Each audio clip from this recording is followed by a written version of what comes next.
Cela, actual estudiante de medicina de tercer año. Y bueno, el día de hoy les presento el tema, ¿no?, que estaba programado para el día de hoy. Voy a poner un ratito mi cámara para que no se me vaya la señal. Ya. Vamos a tratar el día de hoy el grupo hemo, ¿no? El metabolismo del grupo hemo. Tengo entendido que esta es una ponencia más que todo dirigida para chicos de primer año de ciencias biomédicas, entonces voy a tratar de hacerlo lo más conciso y entendible posible para que se me pueda comprender más que todo el tema, ¿no? Y invitarlos a ustedes para que puedan explorar más de este tema y asimismo poder explorar más de lo que es la medicina molecular, ¿sí? Entonces, dicho esto, vamos a empezar. Un ratito, porque se acordó. Ahí está. Bueno, entonces, primeramente vamos a especificar el temario que vamos a tratar el día de hoy. Primero vamos a tocar los conceptos del grupo hemo, un poco de historia también, lo que es la síntesis, catabolismo, y al final un poco de aplicaciones clínicas y tal vez presentarles un artículo que me parece interesante y también para compartirles a ustedes. Y mi objetivo más que todo, como ya les dije, es introducirlos a ustedes, a estudiantes de primeros años, en el metabolismo, ¿no?, del grupo hemo. Y a estudiantes que son de, bueno, de año superior también, a manera de repaso, ¿no?, tener este tema. Bueno, para introducirnos un poco de historia, tenemos aquí al científico Hans Fischer. Justamente él enfocó su investigación en lo que son los pigmentos de la sangre, bilis y clorofila. Y justamente por su investigación y más que todo esta investigación, ganó el Nobel de Química, ¿no?, en 1930. Justamente por su contribución. Ay,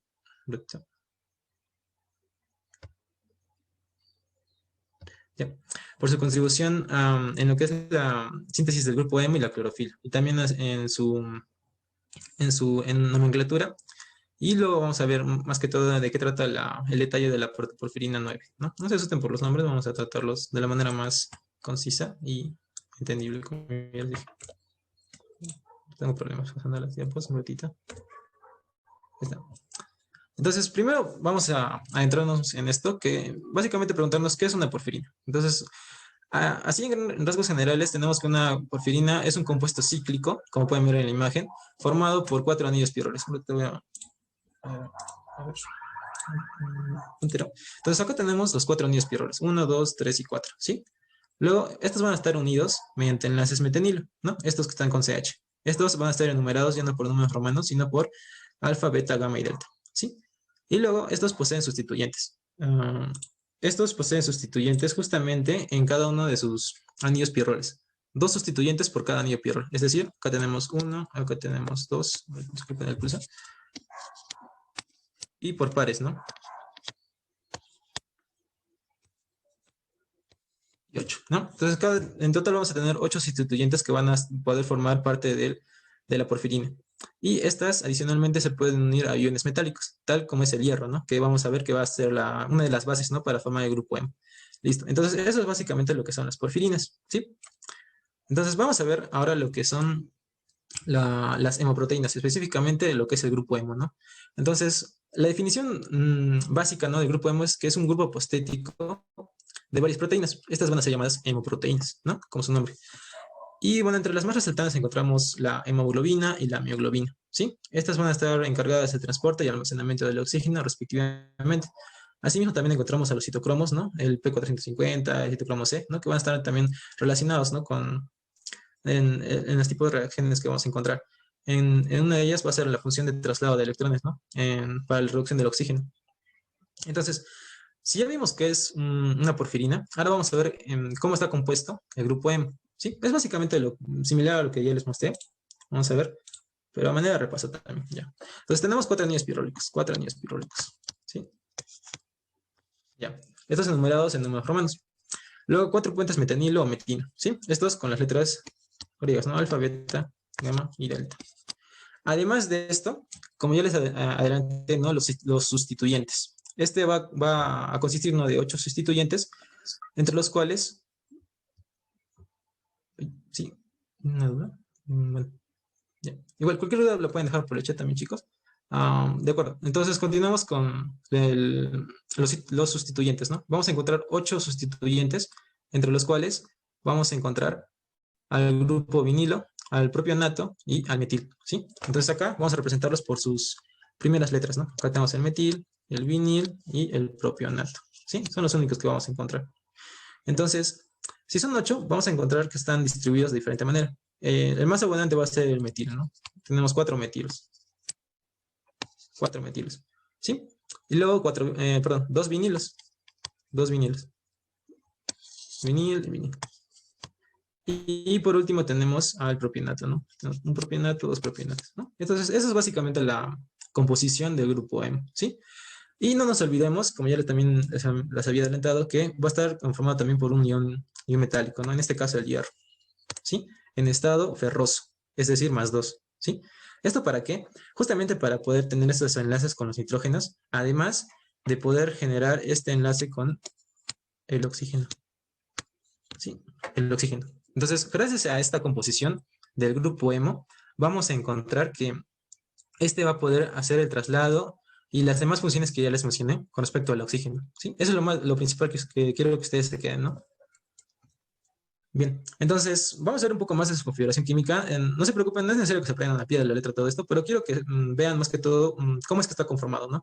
Entonces vamos a ver otra vez, ¿no? Metil, vinil, propionato. Esto es lo básico, ¿no? Que ustedes ya deben saber y me parece que ya viene en su pretest. Luego, vamos a ver de manera más específica su composición, ¿no? Tenemos el metil, CH3, creo que este ya lo vimos en química, el vinilo también, y el propionato con el grupo carboxilo, ¿sí? Eso básicamente. Y como ustedes ya saben, ¿no? Está distribuido con metilvinil, metilvinil, metilpropionato y propionato metil. ¿Es importante el orden en el que le estoy mencionando? Pues sí, es muy importante, porque justamente vamos a encontrar que, además de esta configuración que encontramos, que la estoy presentando ahorita, hay diferentes configuraciones con los mismos componentes. Es decir, puedo encontrar metilvinil, metilpropionato y metilpropionato, ¿sí? En otro orden. Entonces, eso ya no sería un grupo hemo, sería otro compuesto, ¿no? Que tendría funciones diferentes. Justamente, y es lo más interesante, ¿no? Que justamente solo como cambiarle este orden, tendría otra función diferente. Al igual que el hierro. ¿Qué tal si al hierro yo lo cambio por un hierro en estado férrico? Ya sería, ¿no? La metahemoglobina. Esta ya no tendría afinidad por el oxígeno. Entonces no tendríamos más que todo una hipoxia porque ya no tendríamos con qué transportar, ¿no? Este oxígeno a los tejidos. Asimismo, ¿qué pasaría si yo ya no le cambio por hierro, ¿no? ¿Qué tal si yo le quiero cambiar por magnesio? Entonces voy a tener el compuesto que se llama clorofila. Bien, es lo más interesante de todo. Justamente cuando tú le cambias un detalle nada más, cambia totalmente la función, ¿sí? Entonces, eso para que ustedes se queden, ¿no? Estos son detalles, ¿no? Entonces tenemos que siempre, acuérdense que el hemo va a tener el hierro en estado ferroso, ¿sí? En +2. Si yo le aumento, perdón, si yo lo coloco en estado férrico, o sea, +3, ya sería metahemoglobina, ¿no? Ya estaría formando metahemoglobina y ya no tendría esa afinidad con el oxígeno. Si yo le cambio por magnesio, me daría la clorofila, ¿no? Funciones totalmente diferentes, ¿no? Y bueno, ya sabemos en dónde están presentes, ¿no? Bueno, ya, nosotros ya sabemos de qué está compuesto, ya sabemos que es el grupo hemo, pero tal vez a ustedes no se les haga complicado, ¿no? Tal vez decodificar todo esto para sus estudios, ¿no? Entonces, justamente Hans Fischer, nuevamente retomando un poco de historia, planteó esta manera de poder representarlos, una cruz, ¿no? Es más simple, más breve, ¿no? De poder hacerlo, pero cumple la misma función. Tenemos acá los anillos pirrólicos, voy a escribir tercero y cuarto. También tenemos los sustituyentes, mismo orden, acuérdense. Metilpropionato, propionato, metil. ¿Sí? Y también tenemos a nuestro ion metálico, en este caso el hierro en estado ferroso. Eso así también lo pueden representar. Y esto nos va a ayudar en algunos libros, ¿no? Que también una bibliografía que nos pueden presentar, entonces ya sabemos cómo interpretarlos, ¿no? Bueno, entonces ya sabemos qué es el grupo hemo, ¿sí? Ya adentrándonos un poquito a la síntesis, vamos a ver que además del grupo hemo vamos a encontrar otras porfirinas, dentro de las cuales vamos a encontrar la uroporfirina, la coproporfirina y una de las más importantes, ¿no? La protoporfirina. ¿Por qué la protoporfirina podría ser una de las más importantes? Porque justamente a partir de esta se genera el grupo hemo, ¿sí? Entonces, tenemos la protoporfirina 3. ¿Y por qué también a veces se le conoce la protoporfirina 9? Justamente, nuevamente por Hans Fischer, que él en su investigación se dedicó a darle nombre a cada una de las variantes de orden, ¿no? Que les mencioné, ¿no? Metil, vinil, en los diferentes órdenes, ¿no? Entonces, justamente a partir de eso, a ver un ratito, ya. A partir de eso, él encontró una nomenclatura. Y justamente a esta configuración que vemos aquí, la llamó protoporfirina 9. Pero, por convención internacional, sí, más que todo ya pasados años, esto ya no es así, ¿no? Ya no es protoporfirina 9. Lo nomenclataron, le dieron la nomenclatura de protoporfirina 3. ¿Sí? Entonces, cuando ustedes tal vez les pregunten cuál es la correcta, ¿no? Entonces, ambas son válidas, ¿no? La 3 y la 9. Y también van a encontrar en bibliografía, en unos artículos que los nombren, ¿no? De esta manera. Y bueno, ya saben pues que es la misma configuración, ¿no? Entonces, ¿qué pasa si a esta protoporfirina yo le agrego un hierro en estado ferroso? Entonces me daría el hemo, ¿no? Entonces, por esto justamente, esta es digamos, la madre o la antecesora, ¿no? Del grupo hemo. Acá también ya tenemos una formulita, ¿no? Que podría servir, ¿no? Hemo menos hierro en estado ferroso nos daría la protoporfirina 3 o protoporfirina 9. ¿Sí? Y bueno, eso básicamente, ¿no? Bueno, también ya les mencionaba que tenemos la uroporfirina y la coproporfirina. Ya, en uroporfirina y coproporfirina ya nos dicen, ¿no? Por su nombre, más que todo a qué se refiere, ¿no? Uroporfirina, más que todo se refiere por su nombre a que fue encontrada primeramente en la orina. Y coproporfirina fue encontrada por primera vez en las heces, ¿sí? Más no es el único lugar donde se pueden encontrar, ¿sí? Eso es lo importante. Pero sí, las nombraron porque por primera vez se encontraron estos compuestos en la orina y en las heces respectivamente, ¿no? Y bueno, ya hablando un poco más de isomería, como ya les dije, ¿no? Isomería básicamente es que tenemos un compuesto o una sustancia, ¿no? Que tiene los mismos componentes, pero diferente orden, ¿no? Entonces acá tenemos, ¿no? Acetilpropionato, acetilpropionato, acetilpropionato y acetilpropionato, ¿no? Ahí. Ok, un ratito, ya. Uy, ya. Listo. Entonces tenemos este orden, ¿no? AP, AP, AP y AP. Pero ¿qué pasaría, como ya les dije, si yo varío el orden? Si yo le cambio este AP por PA. Entonces ya cambiaría el orden, ¿no? Ese sería un isómero, ¿no? Este teníamos la uroporfirina 2 y acá tendríamos la uroporfirina 3. ¿No? Eso es más que todo para que sepamos más que todo de dónde vienen, ¿no? Los nombres. De igual manera con la coproporfirina, ¿no? Acá tenemos MP, metilpropionato, y acá tenemos propionato, metil, ¿no? Entonces ya cambia totalmente, ¿no? La composición. Y bueno, ya, aquí ya les muestro más que todo un cuadrito donde van a encontrar todas las porfirinas o las más resaltantes, ¿no? De las cuales, como ya les dije, vamos a encontrar la protoporfirina, ¿sí? Entonces, acá tenemos un grupo hemo, ¿no? Ya lo vimos con el hierro en estado ferroso. Olvidémonos un momento por el hierro en estado ferroso. Entonces, acá ya tendríamos la protoporfirina 3 o 9, ¿no? Entonces, vamos a ver que este cuadrito nos ayuda a resumirlo más que todo, ¿no? Los sustituyentes. Entonces, vamos a ver que tenemos dos metilpropionatos, ¿sí? Entonces, acá están, ¿no? Metilpropionato y metilpropionato, ¿sí? De igual manera con el metilvinil. Dos metilvinil. Entonces tenemos acá metilvinil y metilvinil, ¿sí? Eso básicamente. Y así con cada una de las porfirinas. Tenemos la coproporfirina y la uroporfirina, ¿sí? Entonces estas van a estar conformadas únicamente por metil y propionato y la uroporfirina va a ser compuesta por acetil y propionato, ¿no? Eso más que todo. Y bueno, acá ya les dejo todas las porfirinas que ustedes pueden encontrar, ¿no? En la química, pero más resaltantes en el cuerpo son estas tres que ya les mencioné. Ya vimos lo que es el grupo hemo, de los conceptos, un poco de historia también, y bueno, más que todo de qué está compuesta, ¿no? Entonces ahora vamos a ver lo que es la síntesis, ¿no?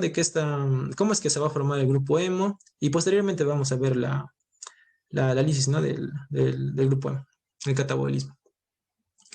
Um, Específicamente, no es necesario que se aprendan todo. Claro que tal vez por el curso les puedan decir, ¿no? Que se aprendan a pie de letra, pero hay cosas que son muy importantes y que no debemos olvidarnos. Por ejemplo, el inicio, ¿no? Siempre acordándonos del inicio. Tenemos el succinil-CoA y la glicina. Es lo más importante, ¿no? Con esto va a iniciar todo. Entonces, si tenemos dos sustratos, ¿con qué lo vamos a unir? ¿O cuál va a ser el mediador? Justamente una enzima. Una ácido delta aminolevulínico sintasa. Un poco complicado el nombre, ¿no? Entonces podemos convertirlo podemos abreviarlo, ¿no? ALA, ¿no? ALA sintasa. Entonces, ¿qué va a hacer la ALA sintasa? Por su nombre mismo, ¿no? Nos va a dar el ALA, ¿no? El ácido delta aminolevulínico, ¿no? Acá está en inglés para que también puedan verlo. Entonces sale ALA. Entonces, ¿qué va a hacer a la sintasa? Va a ser una descarboxilación, ¿sí? Entonces, vamos a verlo acá más clarito para que vean cómo es que no sale todo esto. Entonces, acá tenemos el succinil A, acá tenemos la glicina, ¿sí? Entonces, vamos a ver que primeramente la sintasa le va a quitar este grupo CoA y el azufre, ¿sí? Mediante el piridoxalfosfato también va a intervenir y nos va a dar adicionalmente que va a retirar o va a descarboxilar, ¿no? Justamente otra vez la sintasa y nos va a dar ya les dije, ¿no? El ácido delta aminolebulínico, ¿no? O también llamado alano, para resumir, ¿no? Algo importante de aquí, sí, es importante que sepamos que el plomo es el que inhibe a la sintasa, ¿sí? Una disculpa el pulso. Bueno, ya. Entonces, ¿qué pasaría si el ala sintasa está inhibido? Vamos a tener un déficit, ¿no? No se va a poder formar el ala y en consecuencia no se va a poder dar toda la secuencia, ¿no? De sucesos del metabolismo. Entonces, esta es una enzima muy sensible al plomo, ¿no? Y puede estar inhibida. Es muy importante que se vean porque a partir de esto se puede dar, ¿no? Anemias por falta de producción del grupo M. Bueno, entonces continuamos. A ver, ahí está. Entonces vamos a tener que, ya tenemos Ale, ¿sí? Ahora vamos a multiplicarlo por 2, o sea, vamos a coger dos ales. Y va a ser procesada nuevamente por el ala deshidratasa, o sea, lo va a deshidratar. Entonces vamos a verlo acá.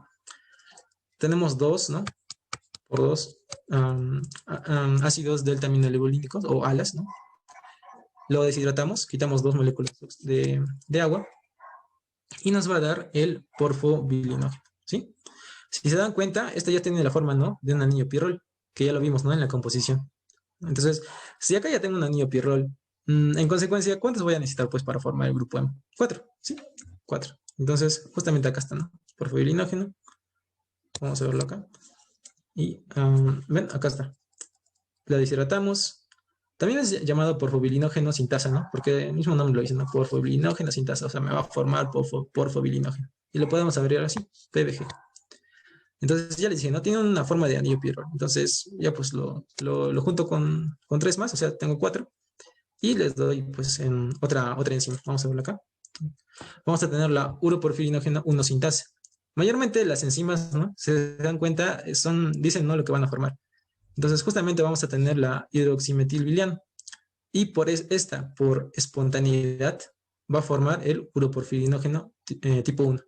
Sin embargo, si nosotros la procesamos con el uroporfirinógeno 3 sintasa, nos va a dar el uroporfirinógeno tipo 3, ¿sí? Esto tiene más que todo una relación de 1% a 99%. ¿Sí? Es decir, que más que todo la relación, o bueno, la línea de producción va a ser más que todo favorecida hacia el uroporfirinógeno 3. ¿Sí? Es importante.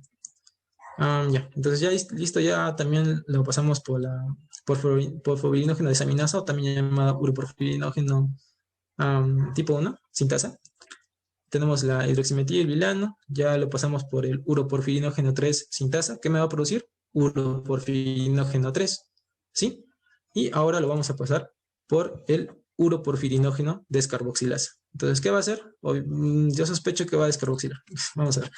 Entonces, vamos a ver que está aquí, ¿no? La uroporfirinógeno descarboxilasa. Le va a quitar, ¿no? 4 moléculas de dióxido de carbono. Entonces, vamos a tener el uroporfirinógeno 3 y va a pasar a ser coproporfirinógeno 3. ¿Sí? Entonces, van a ver que estos sustituyentes, ya no es acetil, ¿no? Se están cambiando por metil. Entonces, cada vez más, este compuesto se está pareciendo al grupo M, ¿sí?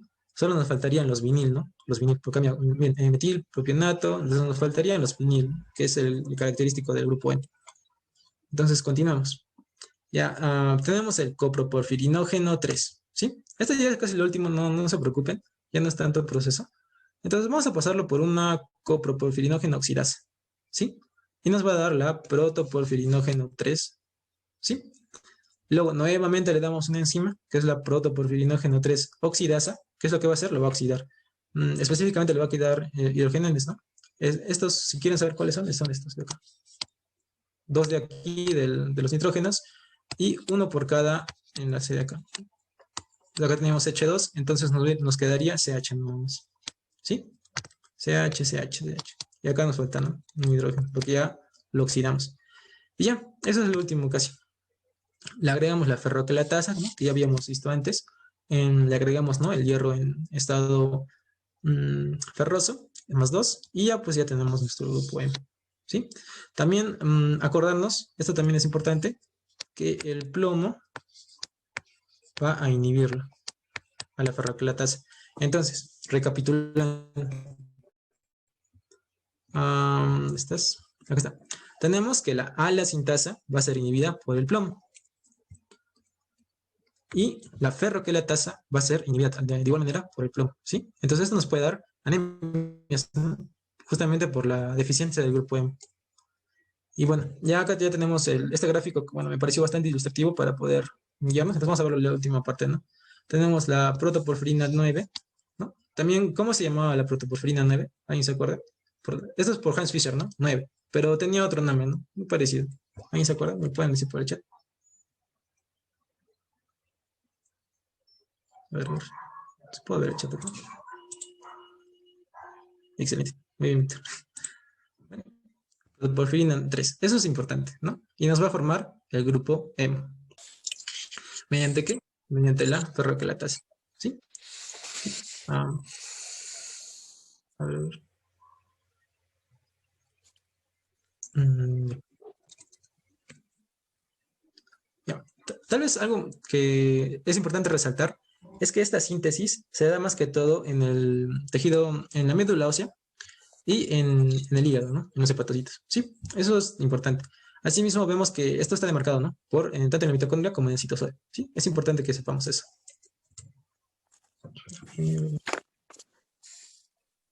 Chicos, por favor, dejen sus micros apagados para al final responder las preguntitas. A ver. Aquí ya les dejé un gráfico para que también puedan, más que todo también de manera resumen, es casi lo mismo que ya les dije. Y ya, esto ya es lo último de la síntesis. Vamos a ver. Lo importante, tenemos que ya les dije que vamos a tener una mayor producción, ¿no? de grupo hemo en el hígado y en la médula ósea. Detalle importante, que la ala sintasa tiene dos tipos, 1 y 2. Ala sintasa 1 en el hígado y ala sintasa 2 en la médula ósea. ¿Sí? Importante. Luego, pasa de la mitocondria al citosol. ¿Sí? Esta, la ala específicamente, ¿no? Y luego pasa por deshidratasa, uroporfirina, sintasa, etc. Esto también es algo tal vez importante para ustedes, que es esta parte de cuando se forma el hidroximetilbilano, tiene una configuración lineal, ¿sí? Lineal, como pueden verlo acá. ¿Y cuándo es que se forma esta configuración cíclica? Justamente cuando interviene esta enzima, la uroporfirinógeno 3 sintasa, o también de manera espontánea, ¿no? Se puede juntar. Pero como ya les dije, son isómeros, ¿no? Tienen funciones diferentes, y ya les dije, ¿no? Que un 99% viene en esta línea, ¿no? Para la producción, ¿sí? Esto ya se excreta, ¿no? Por otros medios. Bueno, continuamos con el coproporfirinógeno 3. Ya sabemos los procesos, coproporfirinógeno oxidasa, oxidamos, nos queda el protoporfirinógeno 9 o 3, ¿no? Y bueno, ya tenemos el protoporfirinógeno oxidasa, ¿no? Aquí lo oxidamos y nos queda la protoporfirina 9 o 3 también. Agregamos ferroquelatasa, hierro en estado ferroso, no se olviden, y ya tenemos el grupo M. ¿Sí? Ya vimos cómo es ese grupo hemo, ya vimos las partes más importantes, ¿no? De esta síntesis. Ya, un detalle más. ¿Cuándo es que nuestro cuerpo dice hay que hacer grupo hemo, ¿no? ¿Cuándo vamos a formar grupo hemo? Justamente cuando tenemos hipoxia, ¿no? Más que todo con la hipoxia. No hay suficiente oxígeno, entonces, ¿qué es lo que dicen? Entonces tenemos que formar más grupo hemo para mejorar el transporte y almacenamiento. Y un detalle importante también de aquí es que cuando tenemos suficiente grupo hemo, esta se llama autorregulación, ¿no? El mismo hemo dice que ya no se produzca a la sintasa, ¿no? Que ya no se produzca más grupo hemo, ¿no? Entonces, como ya tenemos suficiente, ¿para qué tener más, no? Justamente eso es un principio importante de autorregulación, ¿no? Eso es muy importante, ¿no? Acuérdense, en producción, más que todo por hipoxia. Y se inhibe, ¿no? O se regula por la misma producción del grupo hemo. Cuando tenemos suficiente grupo hemo, ya no es necesario, ¿no?, que se genera más grupo hemo. Valga la redundancia. Y bueno, entonces ya vimos cómo es que se forma el grupo hemo, todo está muy bien, ¿no? Todo en estado fisiológico. Sin embargo, ¿qué pasaría si algo, no, algo sale mal, ¿no? Ley de Murphy. Entonces, vemos que debido a las fallas enzimáticas, ¿no?, de cada uno de los procesos de la síntesis, vamos a ver que tenemos estas enfermedades, ¿no?, de acumulación de las sustancias químicas, ¿no?, en el proceso, que se van a llamar las porfirias. Entonces, vamos a tener una sintomatología, rasgos generales, ¿no? Vamos a tener que hay un retraso mental, fotosensibilidad, anemia, si el problema está, ¿no?, en la médula ósea, en el tejido eritropoyético, y dolor abdominal si es hepática, ¿no?, si hay un problema en el hígado, ¿no? Entonces, aquí vemos un resumen de todas las porfirias más representativas que tenemos. Ahora no es necesario que ustedes se lo aprendan así a pie de letra, pero lo quiero que ustedes sepan es que esto. Tenemos dos tipos, ¿no?, la eritropoyética y la hepática, ¿no? Más que todo la hepática se diferencia de la eritropoyética porque hay un dolor abdominal. ¿Por qué? Porque el hígado tiene problemas, ¿no? Es más que todo, hay un dolor abdominal que está afectando, ¿no?, a los demás órganos y pues hay un dolor, ¿no?, abdominal. Por eso esa es la presentación, ¿no?, de la, de la porfiria hepática, esa clasificación.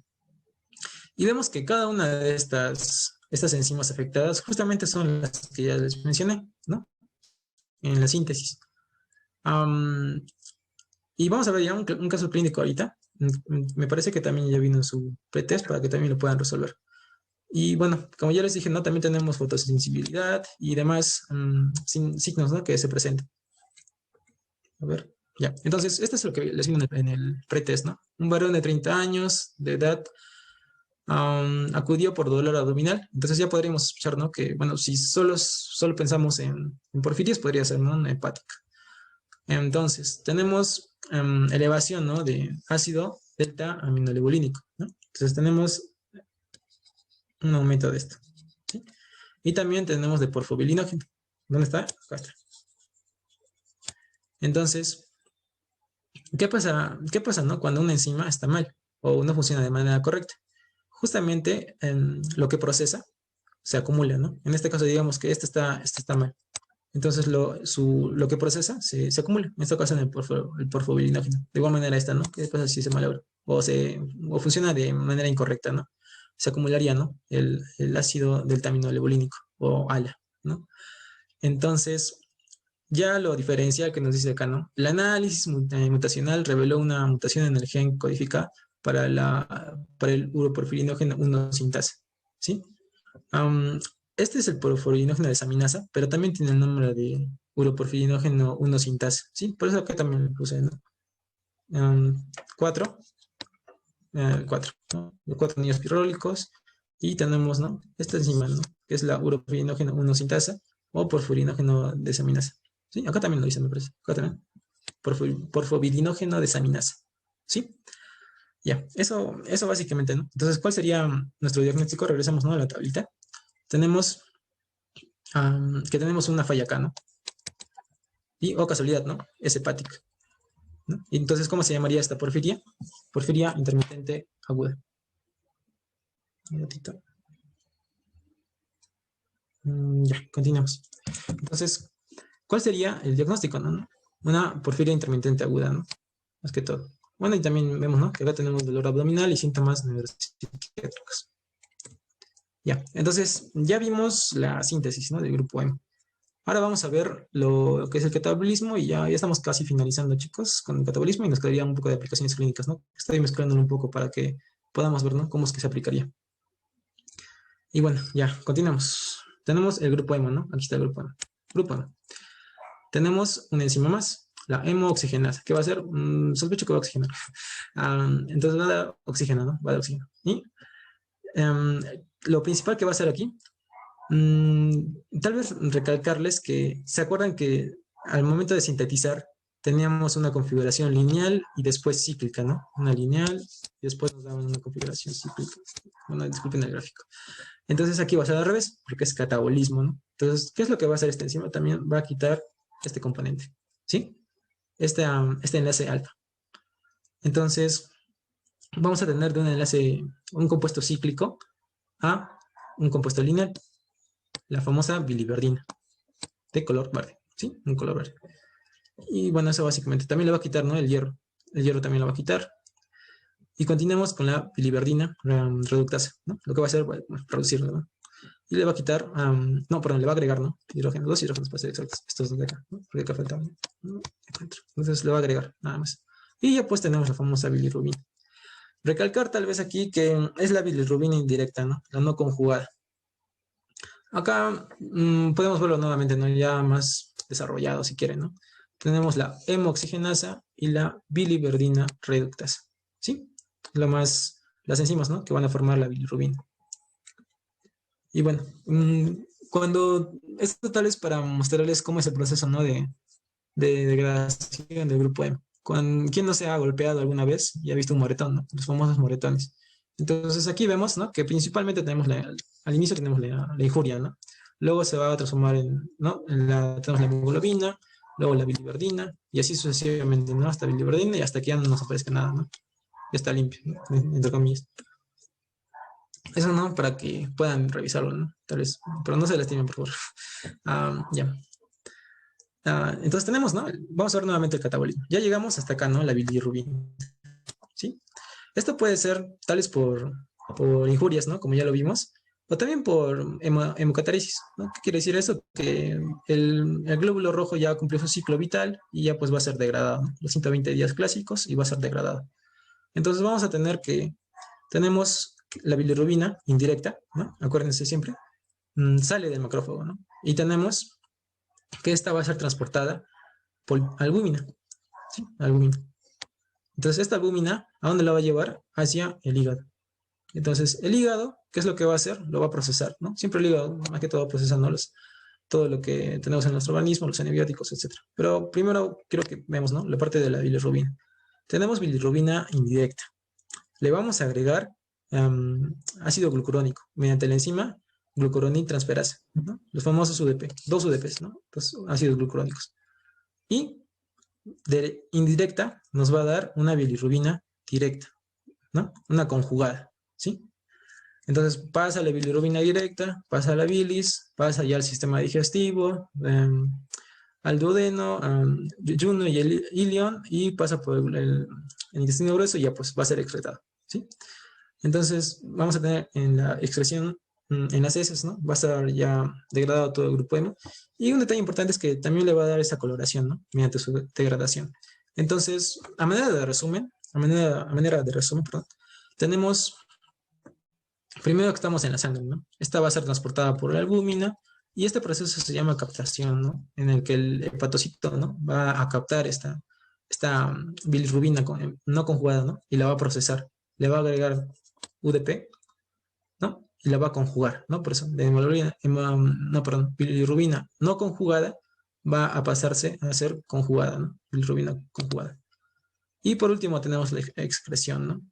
Y bueno, básicamente, ¿no? Va a ser explotada, va a ser excretada por el conducto biliar y ya pues, vamos a verlo de manera aquí más detallada. Y también relacionándolo un poco con las ictericias. Entonces, vemos que ya lo vimos, bueno, ya lo revisamos esto, ¿no? La bilirrubina indirecta, ¿sí? Luego la procesamos, ¿no? Ácido glucurónico y ya está conjugada.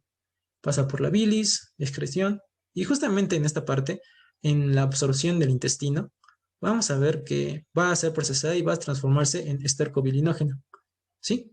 Este estercobilinógeno en su mayoría va a pasar a las heces, ¿no? Por el sistema digestivo y va a transformarse en estercobilina, ¿sí? Va a ser oxidado el estercobilinógeno y va a ser la estercobilina. Y esto justamente le va a dar la coloración característica a las heces. Sin embargo, si bien dije que una mayor parte, ¿no? Se va por el intestino, vemos que otra vez va a ser reabsorbida, ¿sí? Va a pasar otra vez por el hígado, va a ir al riñón, ¿no? A la circulación y va a pasar por el riñón. Y vamos a ver que se va a transformar en urobilinógeno y después va a pasar a ser urobilina. Y esta le va a dar, ¿no? El color característico a la orina. Bueno, eso básicamente, ¿no? Hasta ahí ya tenemos el proceso de degradación normal y el de excreción. Entonces, como les dije antes, ¿no? ¿Qué pasaría si algo tal vez no anda muy bien? ¿Qué pasaría si algo en una de las partes del proceso no funciona de manera correcta? Entonces vamos a ver que justamente de esta manera se van a manifestar las ictericias. Entonces primero vamos a tener una clasificación más que todo por el lugar donde se van a manifestar. Entonces primero vamos a tener que es la ictericia prehepática, es decir, que va a haber un problema, si queremos hacerlo así, mmm, antes, ¿no?, de llegar al hígado. Entonces vamos a ver que posiblemente puede ser una hemólisis, ¿no? Una degradación masiva, ¿no?, de glóbulos rojos. Entonces va a haber un aumento, ¿no?, de la bilirrubina indirecta. En consecuencia, va a haber un aumento de todo lo que ya les explicaba anteriormente, porque el hígado estaría trabajando de sobremanera, ¿no?, procesando toda la bilirrubina indirecta que ya les dije. Entonces habría un aumento de estercobilinógeno y un aumento de urobilinógeno, ¿sí? En consecuencia, ¿qué pasa si tengo bastante pigmento, no? Entonces, las heces y la orina tendrían un color más fuerte, ¿no? Color marrón más fuerte, ¿no? Un color fuerte, ¿no? En cada uno de ellos. Es justamente eso, por causa de una ictericia prehepática, porque hay un aumento principalmente, ¿no?, de la bilirrubina indirecta. Bueno, entonces ya vimos la ictericia prehepática. Entonces, ahora veamos la hepática, ¿no? ¿Qué pasaría si el hígado de alguna manera no funciona de manera correcta? Tal vez por cirrosis, ¿no? Alguien que es bastante le gusta beber bastante, ¿no? Y tiene una cirrosis, ¿no? Digamos. Entonces, tenemos, ¿no?, producción normal de bilirrubina indirecta. No hay hemólisis, no hay ningún daño antes de llegar al hígado. Sin embargo, el hígado no procesa de manera correcta. Entonces, ¿qué pasa si el hígado no procesa de manera correcta? Esta bilirrubina indirecta no va a poder ser procesada. En consecuencia, va a acumularse, ¿sí? Esta se va a acumular. Y las demás, como el hígado ya no hace ese proceso, ¿no?, ese procesamiento, lo demás se va a disminuir, ¿no? Porque esta bilirrubina ya va a regresarse, ¿no?, al organismo, va a regresar y va a aumentar, a aumentar. Pero el estercobilinógeno y el urobilinógeno, y que se van a convertir en estercobilina y en urobilina, respectivamente, no, pues no van a tener tanta cantidad. En consecuencia, las heces y la orina no van a tener ese color no característico, van a perder, ¿no?, ese color característico. Y bueno, ya llegando casi ya al final de las ictericias, ¿no? Tenemos la ictericia post-hepática. Entonces, ya vimos, ¿no?, qué pasa si hay una alteración, ¿no?, digamos una hemólisis, que también ya vimos que hay una alteración en el hígado. Pero ¿qué pasaría si hay una alteración en los conductos biliares, ¿no? Se procesa de manera correcta, ¿no? Pero hay una obstrucción en los conductos biliares, ¿no? Una obstrucción. No pasa. Entonces, no habría estercobilinógeno y tampoco habría urobilinógeno. No, perdón. Vamos a ver un ratito. No habría estercobilinógeno. Entonces, la única manera, digamos, de que el hígado pueda de alguna manera eliminarlo sería mediante el riñón, ¿no? Porque el riñón ya sería una vía más directa, ¿no? Porque lo pasaría por las vías sanguíneas, ¿no? Y lo pasaría al riñón. Entonces ahí sí ya podríamos tener una elevada cantidad, ¿no?, de bilirrubina directa. Entonces ahí por eso acá un poco más.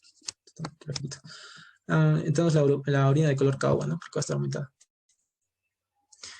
Ya casi llegando al final, tenemos lo que son las ictericias, ¿no? Ya que les estaba explicando un poco. Este es un cuadro manera de resumen. Ya podemos ver acá la prehepática, la hepática y la poshepática.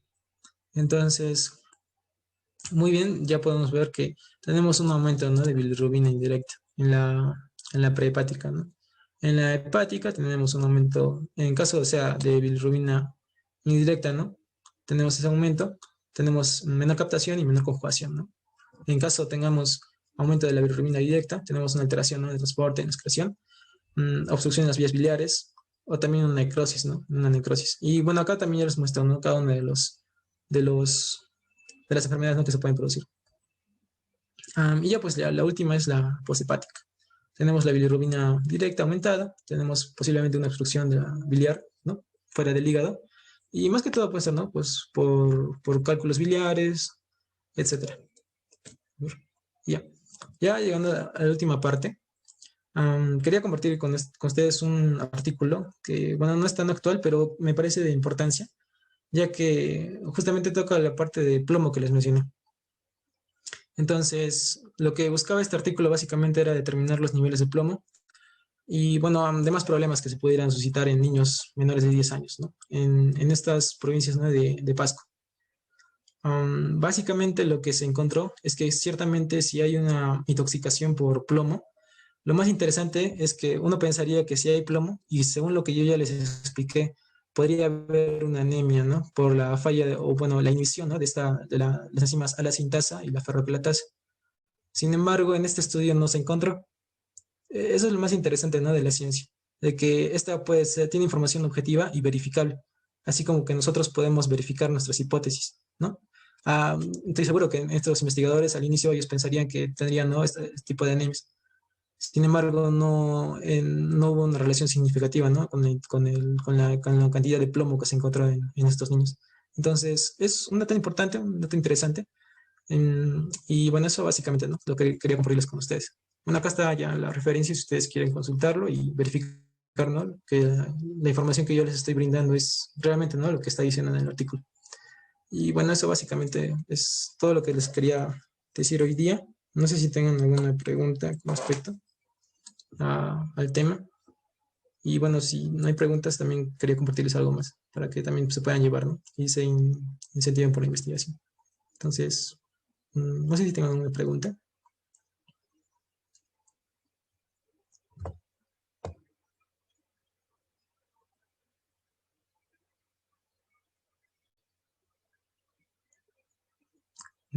Alejandra, ¿estás ahí? Sí. Buena ponencia, Fran. Creo que todo quedó muy claro. Bueno, vamos a dar un minuto para que... Ah, ahí está una pregunta de Carlos Mamani. Niveles de bilirrubina directa e indirecta. Ya, esa es una buena pregunta. A ver, ahí, se me fue la pista. Acá. ¿Dónde estás? Chan, chan. Acá está, no, ahí. Ya en este cuadrito. Como podemos ver aquí, una ictericia se puede manifestar, ¿no? Cuando hay un mayor de 2 miligramos por decilitro, acá lo dicen, pero más que todo es por un, ¿no? Mayor a un miligramo por decilitro. ¿Sí? Entonces vamos a tener la bilirrubina directa e indirecta, ¿no? Entonces, más que todo tenemos que la bilirrubina va a ser de 0.3 a 7, no, perdón, 0.7 miligramos por decilitro. Y la directa va a ser más que todo de 0.1 a 0.3, ¿no? Formando un miligramo por decilitro, ¿sí? Entonces, esto también ya me ayuda también a relacionarlo con la ictericia, ¿no? Entonces, ¿qué pasaría si tenemos un aumento de esto? Se pasa, ¿no? Del rango. Entonces, ya pues tendríamos una ictericia, ¿no? Entonces, esos básicamente son los niveles, ¿no? De miligramos por decilitro. ¿Sí? Ok, también tenemos otra pregunta de Rodrigo que dice, ¿qué relación tiene el dióxido de cloro y la hemoglobina? Esa también es una muy buena pregunta. Gracias por hacerla. También quería, justo era mi último comentario con respecto a la ponencia del día de hoy. A ver, una hojita libre un ratito. A ver, de manera también simple, ¿no? Para que podamos entender. Ya. A ver.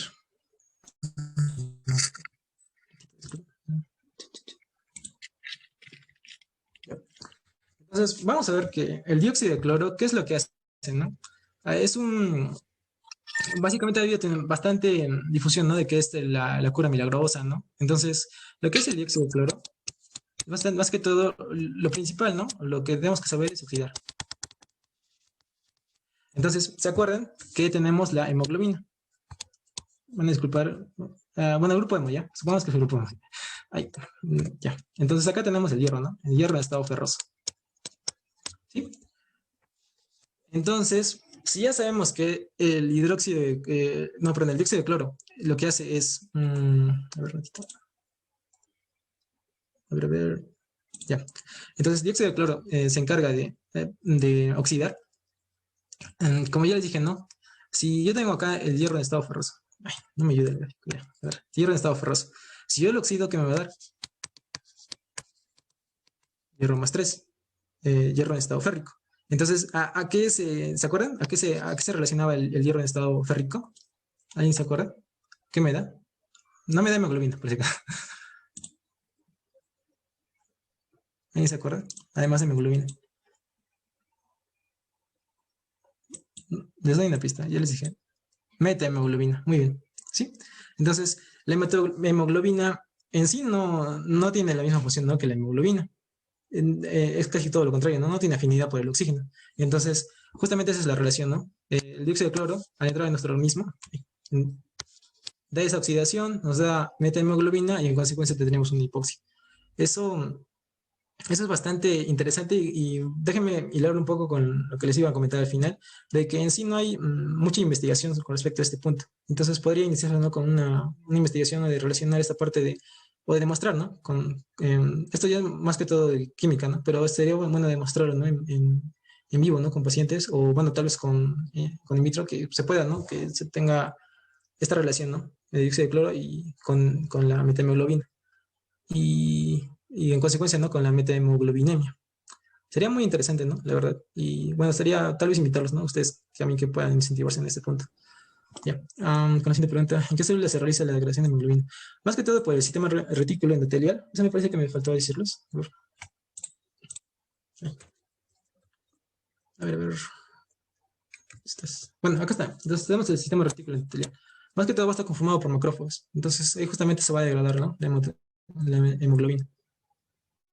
Eso básicamente, ¿no? Vamos a tener bastantes macrófagos y justamente como, aparte de cuando ahí tenemos una lesión, como ya lo dije, ¿no? Vamos a tener la hematocateresis, que va a ser la degradación normal, ¿no? La degradación fisiológica, ¿no?, de los glóbulos rojos y ya, pues en consecuencia ya estaría, ¿no? Mm, sí, claro, claro, tal vez para que lo vamos a aprender. Sí, claro, Avi.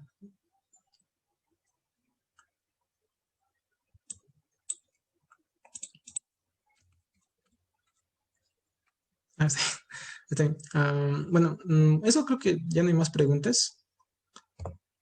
Y eso básicamente sería la exposición. Si no hay más preguntas, le daríamos el pase a B para que también nos pueda ilustrar un poco más de esto, ¿no?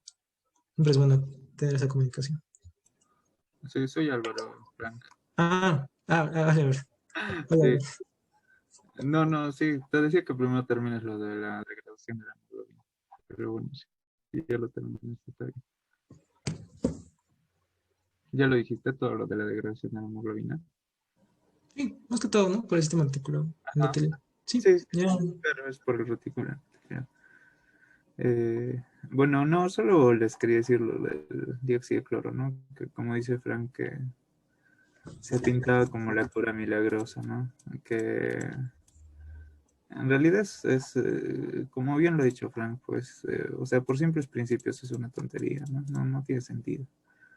¿No? Algunos decían, no, es O2, no tiene dos oxígenos, es mejor que el oxígeno.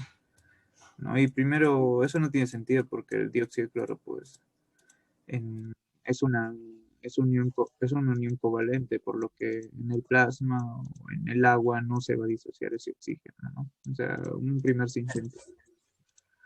Segundo, pues que a lo que más va a ir es a un ácido, ¿no? En medio del agua, lo que al final va a oxidar la hemoglobina, como bien lo dijo Frank, y la va a convertir en methemoglobina. Y ahora, por qué dijeron, pues no, pues mejor? O sea, los pacientes, ¿no? No, yo he tomado dióxido de cloro y mi saturación ha mejorado, ¿no? Pero es que es obvio, pues, porque la methemoglobina cuando agarra un oxígeno, no tiene mayor afinidad al oxígeno, eso es cierto, la methemoglobina, pero su afinidad es tan alta que ya nunca lo suelta, ¿no? Entonces, eh, un paciente con metamoglobinemia, pues su saturación, cuando le mides la saturación va a salir bien alta. Pero no quiere decir que esté bien, lo que pasa es que su sangre ya ni siquiera suelta, o sea, sus tejidos siguen estando sin oxígeno. Lo poco que ya les llegaba de oxígeno a sus tejidos por la insuficiencia respiratoria se terminan matando tomando dióxido de cloro, ¿no? O inyectándoselo otros. Entonces es un sinsentido tras otro, ¿no? El dióxido de cloro. Para lo que sirve sí es para desinfectar, ¿no? Pero superficies, pues no es que te lo metas a la vena y uy, ya, me desinfecta del COVID, bueno, del SARS-CoV-2, ¿no? O sea, es otro sinsentido. Pero bueno, no, los pacientes que dicen, no, yo sí he tomado, me lo he inyectado y mi saturación ha mejorado. Es obvio porque tu saturación va a mejorar, pero eso no quiere decir que tus tejidos sí se estén oxigenando adecuadamente, al contrario, te estás terminando de matar, ¿no? Y bueno, eso quería decirles también, ¿no? Que por eso es importante, como vemos en este curso y cuando van a ver en toda la carrera, ¿no? Mm, hacer nuestras cosas con una base científica, ¿no? Si entendemos las cosas con una base científica, pues difícilmente nos van a meter la rata, como en este caso, ¿no? Y bueno, lo del estudio Frank pues estuvo interesante, ¿no? De que el hecho de que esperaríamos encontrar más anemia de la que se encontró, ¿no? Porque se encontró creo solo 39%, si no me equivoco, 30 y algo. Ujú. Bueno, obviamente no es, tampoco es tan bajo, ¿no? Pero ahora esa anemia fue, ¿de qué tipo era esa anemia? O sea, ¿era por desnutrición o era por la intoxicación al plomo? Por, por desnutrición más que todo. No encontraron, justamente eso me parece interesante. Porque era raro pues que no encontraron. Claro, entonces esa anemia que, bueno, tampoco es tan despreciable, pero al final era por desnutrición, no por intoxicación al plomo, ¿no? Entonces eso es también interesante. Y eso es lo interesante de la ciencia, como dice Frank, ¿no? Es el método científico, ¿no? Planteas tu hipótesis, pues con lo que sabemos hasta ahora, pues debería haber mucha anemia por intoxicación al plomo. Experimentamos y nos damos cuenta que no es cierto. Y dices, pero ¿por qué no es cierto? Si al menos la base científica que conocemos nos dice que sí. Pues quizás, no sé, quizás sea debido a la genética, quizás tenemos más resistencia al plomo, quizás en esas comunidades sean más resistentes al plomo, a las intoxicaciones por plomo. Sería interesante comparar resultados parecidos, pero en otras poblaciones, ¿no? Quizás en la europea, quizás en la americana. Quién sabe, ellos sí desarrollan anemia más por la intoxicación al plomo, ¿no? Parecido a lo que pasa con ciertos antibióticos que, por ejemplo, a los gringos les desarrollan aplasia medular, ¿no? Y ¿cuál es el antibiótico? Carlos, si te acuerdas. Que no, pero nosotros no, es raro que nos desarrolle aplasia medular, ¿no? Y entonces acá lo usamos tranquilamente. Me he olvidado también cuál era. Tengo que repasar eso. Pero o sea, eso es interesante, ¿no? O sea, quién sabe que sea quizás por nuestra genética estamos protegidos a la anemia producida por intoxicación por plomo, por lo que tenemos una nueva hipótesis y hay que comprobarla nuevamente, ¿no? Entonces, eso es lo interesante de la ciencia, ¿no? Y también si llevan su carrera con un fundamento científico, pues difícilmente van a creer cosas, cosas que no tienen sentido, ¿no? Eh, Vamos a buscar antes de que me olvide, porque no quiero, ahí está, es el cloranfenicol. No, el cloranfenicol, por ejemplo, es un medicamento, es un antibiótico que ya no se usa. Eh, bueno, no está en las guías, pero es un medicamento muy barato y algunas veces lo utilizamos nosotros en nuestra población, ¿no? Y no se utiliza por eso, porque en las poblaciones, bueno, en los gringos les produce aplasia medular. Pero a nosotros la aplasia medular es bastante rara que la produzca ese antibiótico, por lo que nosotros solemos usarlo un poco más. De todas formas, ya tenemos muchos otros antibióticos, por lo que igual ya ha quedado en desuso, no solo por ese hecho de la aplasia medular, sino por otras razones. No tenemos ahora mejores. Pero es algo interesante también la genética de poblaciones, ¿no? Que seguro ya han escuchado también algo. Eh, y bueno, eso les quería comentar. No sé, Frank.